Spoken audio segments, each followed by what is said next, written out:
रहीम अस्सलाम वालेकुम नाज़रीन, आप यूट्यूब चैनल देख रहे हैं। मैं इमरान खान हूँ। इमरान खान साहब से आज मुलाकात का दिन था जेल में, और अलीमा खान साहिबा को इमरान खान साहब की बहनों को नहीं मिलने दिया गया, उन्हें रोक लिया गया। यानी वो जब जा रहे थे तो पीछे ही पुलिस ने एक नाके पे रोक लिया कि जी आप नहीं मिल सकते।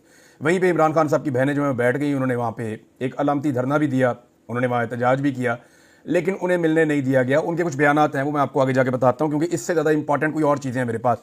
सलमान अकरम राजा साहब को भी नहीं मिलने दिया गया और नईम हैदर पंजूता साहब को भी नहीं मिलने दिया गया। जो नाम दिए गए थे पार्टी की जानिब से कि इनकी मुलाकातें करवाई जाएं, उनमें से गालिबन 2 नाम सिर्फ जो है उनको मिलने दिया गया। 5 लोग इमरान खान साहब से मिलने गए थे।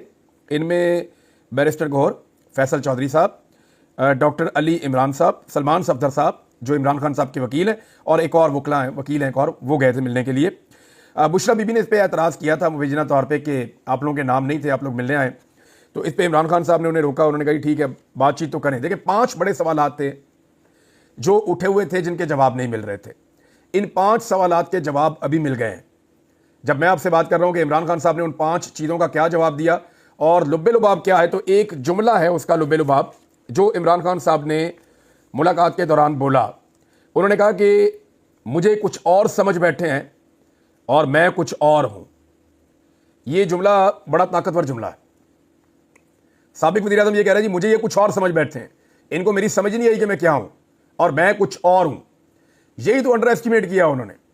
मैं शुरू से ये कहता हूं कि Imran Khan out of syllabus आ गया। आपकी तैयारी नवाज शरीफ के लिए थी, आपकी तैयारी आसिफ अली जरदारी के लिए थी, कंप्रोमाइज्ड किस्म के जो रवायती सियासी खानदान है, आपकी तैयारी उनके लिए थी। Imran Khan out of the way जाता है। Imran Khan out of the box, out of syllabus. ये एक ऐसी शख्सियत है जिसको आप ठीक तरीके से एस्टिमेट नहीं कर पाए, उसको स्टडी नहीं कर पाए, आपको अंदाजा ही नहीं था क्योंकि आपके गले पड़ जाएगा। फिर बाद का जो है ना, जो बड़ा पहलवान होता है उसको आहिस्ता आहिस्ता ये जोम तारी हो जाता है कि उसको कोई शिकस्त ही नहीं दे सकता या कोई उसे चैलेंज नहीं कर सकता। तो फिर जब उससे बड़ा पहलवान सामने आता है तो वो बुखलाहट का शिकार हो जाता है। यही पाकिस्तान की एस्टेब्लिशमेंट के साथ हुआ है।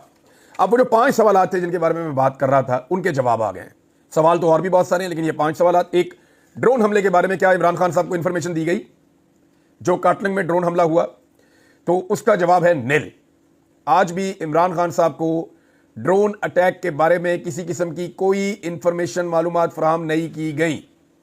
अभी तक इमरान खान साहब को नहीं पता कि जो काटलिंग में ड्रोन हमला हुआ था उसमें मासूम शहरी शहीद हुए, कैसे शहीद हुए, कितना नुकसान हुआ, और यह कितना बड़ा इंटेलिजेंस का फेलियर है कि मासूम शहरियों को ड्रोन हमले के अंदर उनका कत्लेआम कर दिया जाए। और सूबाई हुकूमत ने अभी तक उसकी FIR तक दर्ज नहीं की है। तो एक तो ये इमरान खान साहब को बिल्कुल इस मामले से बाहर रखा गया, उनको इंफॉर्मेशन नहीं मिली, पहली चीज। दूसरा, आ जाए आप बहनों से मुलाकात वाला मामला। ये क्योंकि छोटी चीजें पहले रख लेता हूं, बड़ी चीजें बाद में आपको बताता हूं। बहनों से मुलाकात वाले मामले में इमरान खान साहब ने गुस्से का इजहार किया। उन्होंने कहा जी मेरी तो मुलाकात बहनों से नहीं करवा रहे। फिर उन्होंने दरखास्त भी दायर की हुई कि बेटों के साथ बात करवाई जाए, को व्हाट्सएप कॉल पर बात करवा दें, वीडियो कॉल पर बात करवा दें। तो बेटों के साथ बात भी नहीं करवाई जाती, इसकी भी उन्हें तकलीफ है। तो इमरान खान साहब ने कहा कि तौहीन अदालत की दरखास्त दायर की जाए। ये बैरिस्टर सलमान सफदर साहब को इमरान खान साहब ने कहा कि आप तौहीन अदालत की दरखास्त दायर करें ताकि ये जो बहनों की मुलाकात वाला मामला है इसको उठाएं तो सही। फिर इमरान खान साहब ने कहा कि शोर तो मचाओ, अदालतें तो इंसाफ देंगी नहीं, कम से कम दुनिया को बताएं कि अदालतें इंसाफ नहीं दे रही। अदालतों से इंसाफ मिलने की इमरान खान साहब ने कहा मुझे कोई तवक्को नहीं है, लेकिन ड्रम बीटिंग तो करें ना, रोला तो डालें कि आपके साथ नाइंसाफी हो रही है, हर फोरम पर इस बात को उठाएं तो सही। तो इमरान खान साहब ने यह भी कहा। नंबर 3, मादनियात बिल।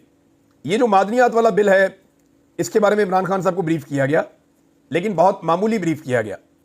मेरे पास जो इन्फॉर्मेशन है, जो जेल में ये मुलाकात हुई है, इस मुलाकात में बिल के बारे में बिल्कुल ऐसे बताया गया कि जैसे कोई बहुत बड़ी बात नहीं है। मैंने आपसे कहा था ना कि इमरान खान साहब को जब मालूमात दी जाएगी तो ऐसे दी जाएंगी कि कुछ ना कुछ करके इमरान खान साहब को मना ले। लेकिन वो इमरान खान है, उसके पास कुछ चीज़ों की मालूमात पहुंच भी जाती हैं और कुछ चीज़ों के बारे में वो फौरन जज भी कर लेते हैं। इमरान खान को बताया गया जी कि सोशल मीडिया पे तनकीद हो रही है, पार्टी में एक तकसीम पैदा हो गई है, मादनियात का एक बिल आया खैबर पख्तूनख्वा में, उसके ऊपर रोला पड़ा हुआ है। तो खान साहब आपके सामने ये मामला रखना था। अब उम्मीद ये की जा रही है कि इमरान खान साहब कहेंगे कि अली अमीन गंडापुर को भेजो मेरे पास, कि वो आ जाएं और आके बातचीत करें, देखें, वो मुझे ब्रीफिंग दे और मैं यहां से हुक्म जारी कर दूंगा। इतना ही इमरान खान साहब के बारे में जज किया गया था। लेकिन मादनियात बिल के बारे में इमरान खान साहब ने साफ इनकार कर दिया। उन्होंने कहा नहीं, ये बिल्कुल पास नहीं होगा, इसके ऊपर कोई पेशरफ्त नहीं होनी चाहिए, और अगर इसे पास करना है तो उसके लिए अब जो शराइत है, ये वो चौथी चीज़ है जो मैं आपको बताने जा रहा था कि इमरान खान साहब ने गंडापुर से अकेले के ऊपर एतबार नहीं किया। यानी इमरान खान साहब का बंदा है ना गंडापुर, उन्होंने ला के वज़ीर आला खैबर पख्तूनख्वा लगाया ना। गंडापुर खुद से तो आगे वज़ीर आला खैबर पख्तूनख्वा लग नहीं सकता था, इमरान खान का अप्रूवल चाहिए था।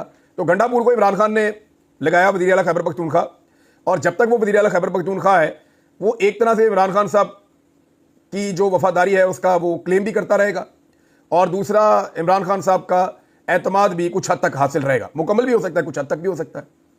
फिलहाल तो इमरान खान साहब उसे चला रहे हैं, लेकिन इमरान खान ने अकेले गंडापुर पे एतबार नहीं किया। इमरान खान साहब ने कहा जी बंदे बुलाओ, और बंदे कौन से बुलाने? गंडापुर को भी बुलाया और जुनैद अकबर को भी बुलाया। अब सब जानते हैं कि जुनैद अकबर कहाँ खड़े हैं और गंडापुर कहाँ खड़े हैं। फिर इमरान खान साहब ने दीगर कुछ और नाम लिए जिनको बुलाया, फजल इलाही साहब को बुलाया, उमर अयूब को बुलाया और दीगर को बुलाया, कैबिनेट के लोगों को। तो इमरान खान साहब ने जानबूझकर अकेले गंडापुर पे भरोसा नहीं किया। वो समझ गए हैं कि ये बिल के अंदर कोई चीज़ है, ये जो मादनियात बिल है कुछ चक्कर चल रहा है, ये ऐसे नहीं है जैसे ये लोग मुझे बता रहे हैं। तो उन्होंने कहा गंडापुर को भी भेजो और बाकियों को भी भेजो, ये सारे आए आकर मेरे साथ ब्रीफिंग करें, मेरे साथ तय करें चीज़ों को। जब मैं देखूंगा चीज़ें, उसका एनालिसिस करेंगे, फिर इमरान खान साहब इजाज़त देंगे। बहरहाल इमरान खान साहब ने फौरी तौर पर इसको रोक दिया है कि किसी किस्म का मादनियात का बिल पास नहीं होगा। तो एस्टेब्लिशमेंट के लिए और हुकूमत के लिए बुरी खबर है। हुकूमत तो जाली है, इन्होंने तो रहना नहीं है, ना इनका मैंडेट है, ना टकेगी इनकी हैसियत है।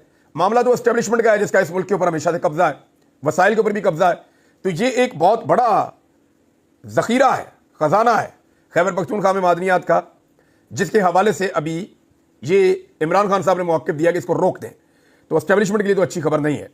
मुज़ाकरात या डील, अब यहां पर इमरान खान साहब का मौक़िफ़ नहीं आ रहा था, अब यह मौक़िफ़ आया है, ये मैं आपके सामने रखता हूं। लेकिन इससे पहले जरा थोड़ा सा जो मादनियत वाला मामला उससे जुड़ी एक दो चीज़ें मुझे आपको बतानी होगी। एक तो जो स्पीकर हैं खैबर पख्तूनख्वा असेंबली के, बाबर खान सवाती साहब, इन्होंने बड़ा क्लियरली ये कह दिया है कि होगा वही जो इमरान खान कहेगा। जब तक इमरान खान का हुक्म नहीं आएगा तब तक कोई बिल पास नहीं होगा। मादनियात के बिल के हवाले से स्पीकर ने साफ कह दिया। अब सारे टकरे भी मारते रहे, वज़ीर आला भी जोर लगाता रहे, जो मर्जी करते रहे, पूरी काबीना 10 दफा अप्रूवल दे दे, ये बिल नहीं पास हो सकता असेंबली से जब तक कि स्पीकर सूबाई असेंबली जो है वो इसके ऊपर मान नहीं जाते। अब उन्होंने तो कह दिया जी इमरान खान जो कहेंगे, जो खान कहेगा वही होगा, जो हुक्म आएगा, और जब तक नहीं आएगा, हुक्म नहीं आने तक बिल भी पास नहीं होगा। इमरान खान साहब की बहनों ने कुछ स्टेटमेंट दिए, वो मैं आपके सामने रखना चाहता हूँ, और बड़ी क्लियर उन्होंने बात की है। उन्होंने कहा जी मुझे आज मालूमात मिली है कि मादनियात बिल वफाकी हुकूमत की तरफ से भेजा गया है, आपने वोट इमरान खान के नाम पर लिया है और हदायत वफाकी हुकूमत की ले रहे हैं। बिल्कुल वादे कर दूं, मादनियात बिल इमरान खान की इजाज़त के बगैर नहीं पेश होना चाहिए। दूसरा उन्होंने कहा कि सिर्फ मादनियात बिल की मालूमात इमरान खान तक पहुंचाने के लिए मुझे इमरान खान से मुलाकात की ज़रूरत नहीं है, मैं और भी तरीके से इमरान खान तक मालूमात पहुंचा सकती हूं। इमरान खान लीडर है और लीडर आने वाली नस्लों का सोचता है। इमरान खान मादनियात की हिफाजत करेंगे बड़े कॉन्फिडेंस के साथ, अलीमा खान साहिबा ने यह बात की है। फिर उन्होंने एक खदशे का इजहार किया कि जेल के अंदर इमरान खान की ज़िंदगी खतरे में हो सकती है, फैमिली को मिलवाया नहीं जा रहा, कुछ दिनों बाद ये इतला दे सकते हैं कि इमरान खान की तबीयत ख़राब है, ऐसा भी हो सकता है। फिर अलीमा खान साहब ने कहा कि मेरी बहनें मुझसे ज़्यादा सख्त हैं। ये जो लोग कहते हैं कि मुझे मिलवा दो और मेरी बहनों को ना मिलाएं, तो अलीमा खान ने मीडिया से बात करते हुए कहा कि हमने कहा है अगर नहीं जाने देंगे तो हम यही बैठेंगे। आज उन्होंने नाका भी आगे लगाया हुआ है। हम भी सोच रहे हैं कि 1 महीना हो गया नहीं मिलने दिया जा रहा, हमें जहाँ रोकेंगे हम उधर ही बैठेंगे, जब तक हमारी मुलाकात नहीं होने देंगे हम वापस नहीं जाएंगे। हमने खुद कहा है पार्टी एहतजाज ना करे, हम खुद इस मामले को देखेंगे, अगर गिरफ्तार करना है तो करें। पिछली दफ़ा जो मिले हैं उन्होंने बताया इमरान खान ने शोर मचाया, फैमिली को क्यों नहीं आने दे रहे। बैरिस्टर अली जफर हमारे पास आए थे, पिछली दफ़ा 2 बहनें मुलाकात के लिए चली जाएं, मेरी बहनें अपसेट हो गई थी, उन्होंने भी एहतजाजन मुलाकात से इनकार कर दिया। अगर आज भी 2 बहनों की मुलाकात की इजाज़त मिली तो हम देखेंगे कि हमने क्या करना है। ये जब वो गई तब उन्होंने ये बातचीत की थी। फिर उन्होंने ये कहा कि मेरे बारे में कहते हैं कि मैं बहुत सख्त हूँ, मेरी बहनें मेरे से भी ज़्यादा सख्त हैं, और जब मौका मिला और इनको बात कर दी हुई तो इनको अंदाज़ा हो जाएगा कि मेरी बहनें कितनी सख्त हैं। ये बात जो है वो अलीमा खान साहिबा ने, ये वो सारी चीज़ें हैं जो मैंने शेयर कर दी इमरान खान की बहनों के हवाले से। अब आ जाए जनाब मुज़ाकरात, जो सबसे बड़ी चीज़ और सबसे बड़ी खबर है। फैसल चौधरी साहब ने इमरान खान साहब को कहा जेल में कि बयानिए की लड़ाई वाहिद लड़ाई थी जो आप जीत रहे थे, पूरे पाकिस्तान में आपका बयानिया बिक रहा था, अब आपका स्टेटमेंट बाहर नहीं आ रहा। काफ़ी दिन हो गए हैं बयानिए के मैदान में पाकिस्तान तहरीके इंसाफ कुछ पीछे चली गई है। वॉर ऑफ नैरेटिव आपको हर हाल में जीतनी होगी। और ये तासुर दिया जा रहा है कि आप कहीं मुज़ाकरात चाहते हैं, कोई डील चाहते हैं, और बाहर आपके अपने लोग ये बातें कर रहे हैं और इसमें नेगेटिव इंपैक्ट आ रहा है। तो इस पे इमरान खान साहब ने क्लियरली कहा कि अली अमीन गंडापुर मेरे पास आया था, मेरे पास आदम सवाती भी आया था, और इन दोनों ने मुझे बहुत बार बार कहा मुज़ाकरात करने के हवाले से, और मैंने इनको साफ कहा था कि मैं इन्हें इस काबिल नहीं समझता, या मैं नहीं समझता कि ये कोई बातचीत करेंगे या कोई रास्ता निकालेंगे। इमरान खान साहब ने बड़ा क्लियरली कह दिया, मैंने किसी को टास्क नहीं दिया कि वो बातचीत करे या डील करे। इमरान खान साहब ने यह भी कहा कि मैं इस बात को मानता हूं और मैं इसमें बड़ा क्लियर हूं कि इनकी नीयत नहीं है बिल्कुल भी, और ये मुझे कुछ और समझ बैठे हैं और मैं कुछ और हूं। फजलुर रहमान साहब के बारे में इमरान खान साहब ने कहा कि फजलुर रहमान साहब के मामले में उनको बताया गया ना कि फजलुर रहमान साहब की पार्टी भी एतराज़ कर रही है कि जनाब आप एस्टेब्लिशमेंट के साथ डीलें कर रहे हैं या बातचीत कर रहे हैं, तो हम फिर कहाँ खड़े हैं। देखें, इसके ऊपर जो है ना वो एक स्टेटमेंट, ये बहुत इंपॉर्टेंट चीज़ है। फजलुर रहमान वाले मामले में ये अली अमीन गंडापुर ने जो किया और जो आदम सवाती ने किया, उसका नुकसान पाकिस्तान तहरीक इंसाफ और फजलुर रहमान साहब का जो एक इत्तेहाद बन रहा था उसको हुआ है। हुआ यह था कि फजलुर रहमान साहब ने तय किया था पाकिस्तान तहरीक इंसाफ से, और उनके लोगों ने तय किया था कि जब भी कभी आपकी बातचीत होगी एस्टेब्लिशमेंट के साथ या कोई आगे बढ़ेंगे मामला, तो सारा जो स्टेक होल्डर है, जितना भी अपोजिशन का इत्तेहाद है, वो बात करेगा। और एस्टेब्लिशमेंट से जो बातचीत होगी वो कोई पर्सनल तो बात किसी ने करनी नहीं, मुल्क के लिए बात करनी है। तो फिर उनसे बात ये होगी कि तुम लोग बैरकों में जाओ, हमें हमारा काम करने दो, हम पाकिस्तान के मामलात को और सियासत को संभालते हैं, तुम जाके अपना काम करो।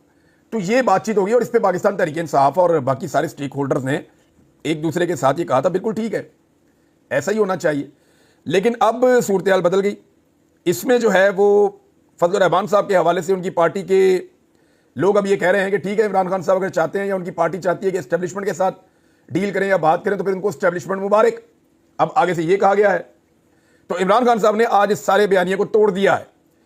इमरान खान साहब ने कहा कि मैंने कह दिया था अली अमीन को और आदम सवाती को कि इन्होंने कुछ नहीं करना, मुझे इनसे कोई उम्मीद नहीं है, और ये किसी किस्म की एंगेजमेंट नहीं करेंगे, सिर्फ धोखा देते हैं और ये धोखेबाज है। इमरान खान साहब ये बात बार बार कहते हैं।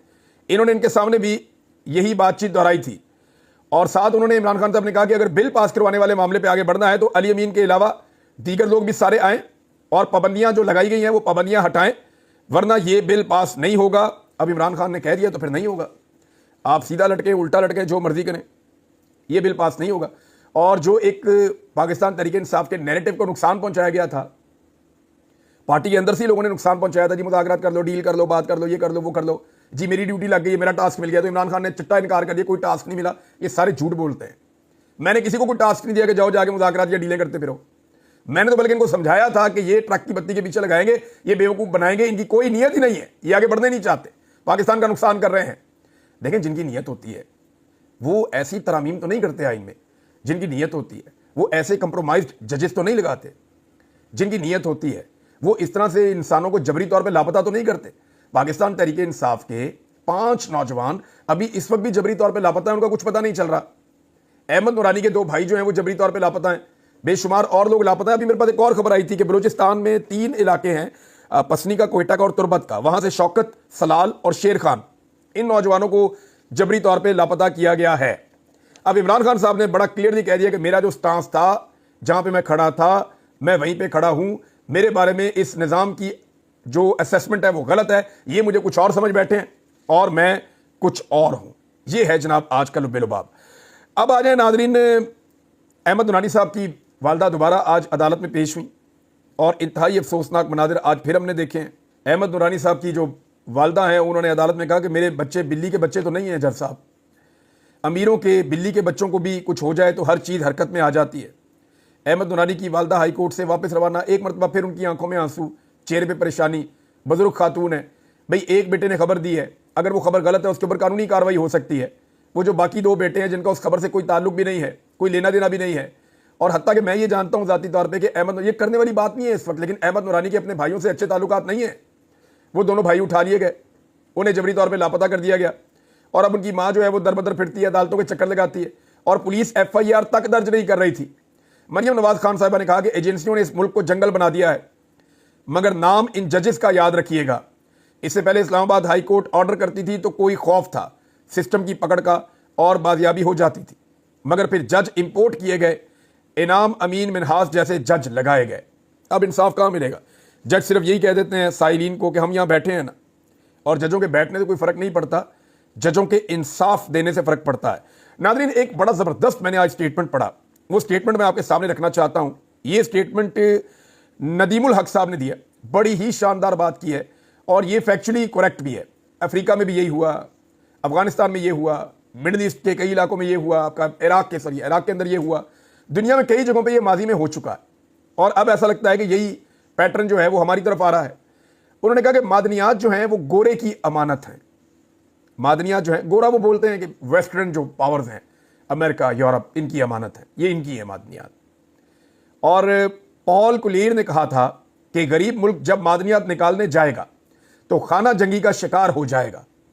जब तक टेक्नोलॉजी इस काबिल नहीं हो जाती, इदारे मजबूत नहीं हो जाते, मादनियात को ज़मीन के नीचे ही रहने दें, वरना गोरा इस मादनियात को निकाल कर ले जाएगा और पीछे एक बड़ा सा खड्डा छोड़ जाएगा जो आपको खुद भरना पड़ेगा।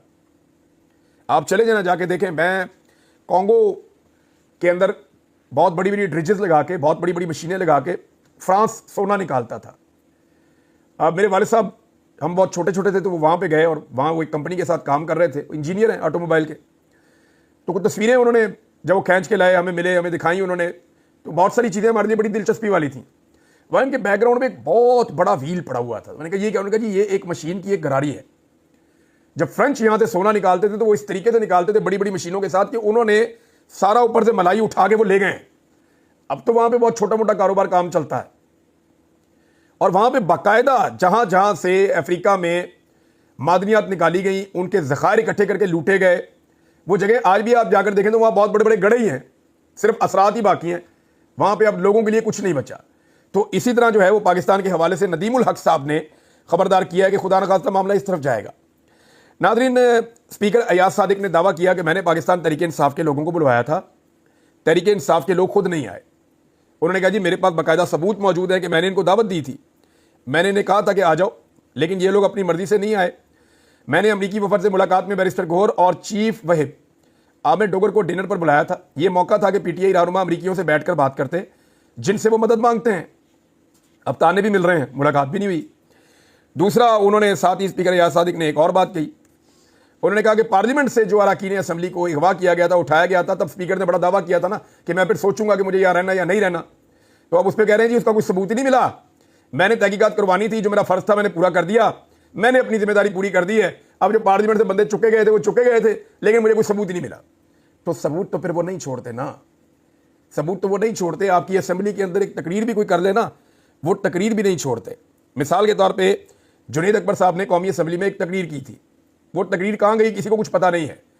उमर अयूब साहब बताते हैं कि नामालूम अफराद ने कौमी असेंबली रिकॉर्ड से जुनैद अकबर की काटलिंग हमले वाली तकरीर डिलीट कर दी है। काटलिंग हमला गले पड़ा हुआ एस्टेब्लिशमेंट के, तो नामालूम अफराद ने इन्होंने जो तकरीर की थी वो तकरीर डिलीट कर दी है।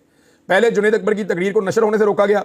इतलात के मुताबिक अब किसी ने असेंबली सेक्रेटेरिएट में घुसकर तकरीर का मुकम्मल रिकॉर्ड डिलीट कर दिया है। अब जबान तो नहीं ना काट दी, तकरीर का रिकॉर्ड ही गया है, वो दोबारा तकरीर कर देगा, फिर आप क्या करेंगे?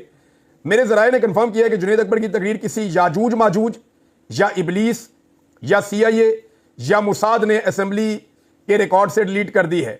ये कौमी असेंबली की प्रॉपर्टी है, इस पर स्पीकर से मुतालबा है कि एक्शन लिया जाए। स्पीकर ने क्या मुतालबा एक्शन ले रहे हैं कि तो ऐवान से बंदे अगवा हो रहे हैं, उठाए जा रहे हैं, वो कह रहे हैं मैं अपनी जिम्मेदारी पूरी कर रहा हूँ और मैं क्या करूँ। नाज़रीन, यहाँ पे एक और खबर है और ये बड़ी खबर है, और ये खबर दी है साकिब बशीर साहब ने, क्योंकि सुप्रीम कोर्ट ऑफ पाकिस्तान में एजाज चौधरी साहब की जमानत का केस लगा हुआ है। ये इंतहाई अहम केस है। एजाज चौधरी की मुमकिना जमानत अगर सुप्रीम कोर्ट से हो जाती है तो दहशतगर्दी की अदालत से डॉक्टर यास्मीन राशिद, शाह महमूद कुरैशी और दीगर रहनुमाओं की जमानत मुमकिना तौर पर हो सकती है। इसका इम्पैक्ट वहाँ पर आएगा, तो ये बहुत इंपॉर्टेंट है। इमरान खान साहब के जो वकील हैं सलमान सफदर साहब, उन्होंने कहा जी वर्ल्ड रिकॉर्ड है 300 मुकदमात का इमरान खान के खिलाफ, 290 में फारग हो गए और बाकी जो 10 बच गए हैं ये आधे घंटे की मार है अगर कानून के मुताबिक इस मुल्क के अंदर केस चले तो। ये है नाज़रीन अब तक की सूरत। ओवरसीज पाकिस्तानियों को बुलाया गया, वहाँ पे आर्मी चीफ और वज़ीर आज़म गए। ओवरसीज पाकिस्तानी बेचारे कुछ शिकायतें भी कर रहे थे, रोला डला हुआ था वहाँ पे, और वो चीज़ें मैं आपके साथ बाद में शेयर करता हूँ। अब तक के लिए इतना ही, अपना